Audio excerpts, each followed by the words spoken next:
Hello friends, a very good morning to everyone.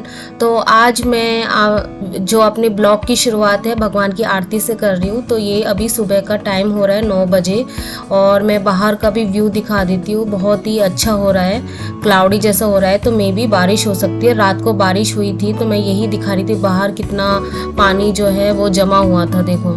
तो वही मेरा बेटा भी वही दिखा रहा था। और सुबह रात भर हुई थी ना बारिश, तो रोड भी गीला है। देखो आपको मैं दिखाती हूँ, वो जो आपको अच्छे से दिख रहा हो अगर ध्यान से। तो वही है, थोड़ा सा ब्रेक लेके मैंने ब्रेकफास्ट करके उसके बाद 9:30 से मैंने अपना स्टडी स्टार्ट कर दिया था।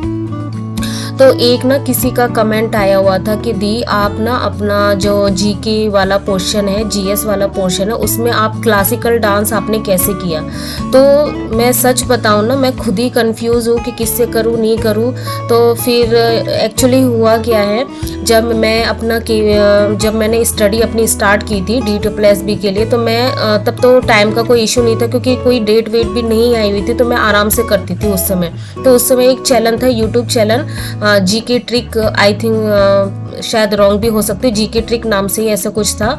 तो उनका वीडियो देख के मैं एक स्टैटिक जीके पोर्शन से मैं एक वीडियो मैंने नोट्स बनाए हुए थे।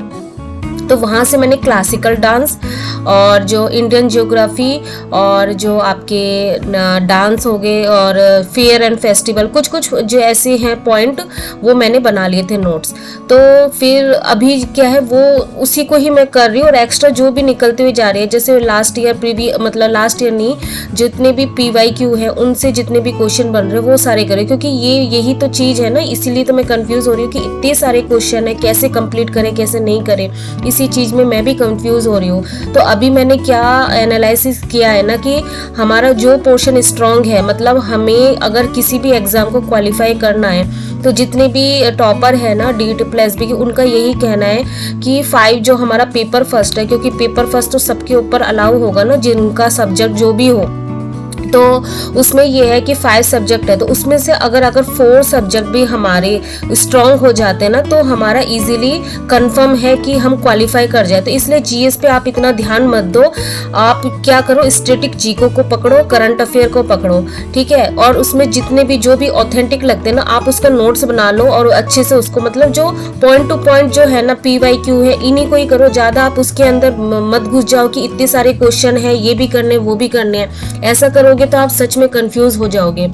तो मैं वही दिखा रही थी ना, बाहर भी सुबह भी दिखा रही थी कि कल रात को बारिश हुई थी, तो अभी भी दोबारा बारिश हो रही है। तो पूरा देखो दिख ही नहीं रहा, इतनी तेज बारिश हो रही है ना कि पूरा क्लाउडी हो रहा है। मतलब क्लाउडी मीन्स मतलब पूरा धुंधला हो रहा है, दिख नहीं रहा, लेकिन एक्चुअली में बारिश हो रही है ये पूरी। तो नीचे अभी रोड में मैं दिखाऊंगी, तभी आपको पता चलेगा कि हाँ एक्चुअल में कितनी तेज बारिश हो रही है। तो अच्छा लगता है ना जब बारिश होती है, तो मूड भी थोड़ा ना फ्रेश हो जाता है कि पढ़ने के लिए। तो इतनी तेज बारिश हो रही थी, तो फिर मैंने अपने बेटे को नीचे भी नहीं भेजा, तो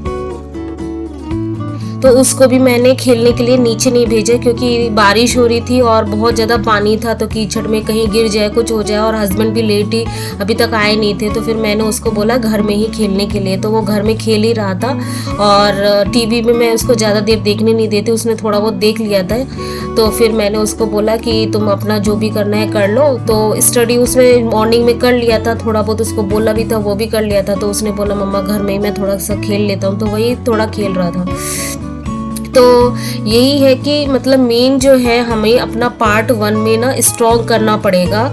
पार्ट 1 में अगर आप हिसाब करो तो 80 मार्क्स हो जा रहे हैं हमारे इजीली। तो जो सबसे इजी पोर्शन जो होता है लैंग्वेज होता है हमारा, हिंदी हो गया, इंग्लिश हो गया, और अगर हम अच्छी अंडरस्टैंडिंग हो जाए हमारी रीजनिंग में, तो उसमें भी बहुत अच्छे मार्क्स गेन कर सकते हैं। बस ये है कि हम उसको समझते कि ईजी होगा, इसलिए हम उसको प्रैक्टिस नहीं करते, लास्ट टाइम पे करते हैं। यही मैं गलती करती हूँ, इसलिए मेरे जो भी वीकली टेस्ट होता है उसमें ये कम है। लेकिन मैंने अब अंडरस्टूड कर लिया है कि नहीं, रीजनिंग में मुझे उस पर ध्यान देना होगा। और मैथ तो आपको सबसे पहले तो बेसिक ही करना पड़ेगा, आपको बहुत ज़्यादा टाइम लगेगा उसको करने में, क्वेश्चन करने में। आपको लगेगा कि नहीं आधे घंटे में तो मेरे 10 ही क्वेश्चन हो रहे हैं, 15 ही हो रहे हैं। तो जिनका मैथ वीक है ना, वीक क्या, मैं तो अपना भी बोलूँगी कि मैं 20 से क्वेश्चन से ज़्यादा नहीं कर पाती आधे घंटे में। क्योंकि मैं बेसिक लेवल से कर रही हूँ। अभी ट्रिक वाइज मैं अभी भी धीरे धीरे अप्लाई कर रही हूँ ना, तो उसके लिए आपको प्रैक्टिस करनी पड़ेगी। आप इतनी प्रैक्टिस करोगे, मतलब दिन में अगर 50 क्वेश्चन करोगे प्रैक्टिस, तभी वो आपका ब्रेन वो कैचअप कर लेगा कि इसको इस ट्रिक से करना है, उस ट्रिक से करना है। क्योंकि ट्रिक हमको सब कुछ हर कोई बता देगा, लेकिन उसको अप्लाई कैसे करना है वो तो हमें अपना दिमाग लगाना पड़ेगा ना। तो वो प्रैक्टिस से ही आएगा। प्रैक्टिस के थ्रू हम क्या करते हैं, रूल्स को याद कर लेते हैं और कनेक्शन बन जाता है। तो ये हो गए 4 सब्जेक्ट की बात। और फिर उसके बाद अगर आपके 80 क्वेश्चन आप प्रिपेयर कर रहे हो, और ये तो है नहीं कि हम जीएस बिल्कुल भी छू ही नहीं रहे, करंट अफेयर अगर हम करेंगे तो उससे 3-4 क्वेश्चन आराम से बन जाते हैं। और आप स्टैटिक जीके भी कुछ ना कुछ करोगे तो 4-5, तो ऐसे करके हमारे 10 क्वेश्चन बन जा रहे हैं जीएस में से। तो 80 और 10 हो गए आराम से। तो इसमें से आप बताओ कैसे नहीं हो सकता हमारा सिलेक्शन। तो अब मैंने यही अपना व्यू बनाया हुआ है कि ऐसे ही मुझे अपनी स्ट्रेटेजी करनी है। जीएस के ऊपर ज़्यादा प्रेशर नहीं देना। अगर हम सब कुछ करने जाएंगे तो हमारा कुछ भी नहीं होगा। और वैसे भी आपको पता ही होगा कि अगस्त में क्या है कि कभी भी एग्ज़ाम हो सकते हैं। तो हमें अपनी प्रिपरेशन को, हमारी जो भी है सिलेबस को जल्दी से जल्दी कंप्लीट करना होगा। और पार्ट 2 में आपको 50 से अबव आप प्रिपेयर कर पा रहे हो तो फिर अच्छी बात है। तो 50 और 80 हमारे आराम से, मतलब जो टॉपर होते हैं ना, उनके कैटेगरी में हम आ रहे हैं। तो बस ये है, ज़्यादा टेंशन नहीं लेना है और बस अपनी जो स्टडी है उसको कंटिन्यू करना है, ज़्यादा प्रेशर नहीं देना है दिमाग में। और मेरी सुबह से 7:30 अप्रॉक्स स्टडी हुई है। एक्चुअली आज हुआ क्या कि घर में ना कुछ गेस्ट आए हुए थे, तो फिर आए हुए थे तो फिर उनके साथ बैठ के बातें करना, थोड़ा सा टाइम स्पेंड भी करना पड़ता है। तो उसकी वजह से ना 2 से 2.5 घंटे उसमें मेरे चले गए, क्योंकि वो लोग आए हुए थे तो थोड़ा बहुत बातें तो करनी पड़ती है कि घर में कोई आया है तो मुझे ही वेलकम करना पड़ेगा। तो इतनी स्टडी हुई थी। तो आज बेसिकली मेरा हुआ क्या, मॉर्निंग में मेरा जीएस हो गया था जो डेली का होता है। तो जनरल मैथ, रीजनिंग और हिंदी में नहीं हो पाई थी। ये 3 सब्जेक्ट मेरे नहीं हुए, ओनली इंग्लिश हो पाया मेरा। और पेपर 2 में लाइव क्लास थी, उसके बाद सर ने होमवर्क वाले क्वेश्चन दिए थे उसको किया।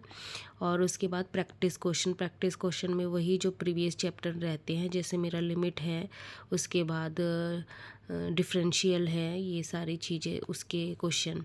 बस इतना ही आज हो पाया था मुझसे। अब कल जो है सैटरडे है, तो कल मेरा टेस्ट है। तो मेरा प्लान इतना ही है कि इवनिंग से पहले मैं सब कुछ अपना पेपर 1 जो है, उसी का ही टेस्ट है ना, तो उसका सब कुछ मैं रिवीजन कर लूँ। क्योंकि इंग्लिश में भी मुझे अभी भी बहुत कुछ लर्न करना है, प्रीपोजिशन है वो उसको कंप्लीट करना है, ये इतना हुआ नहीं था।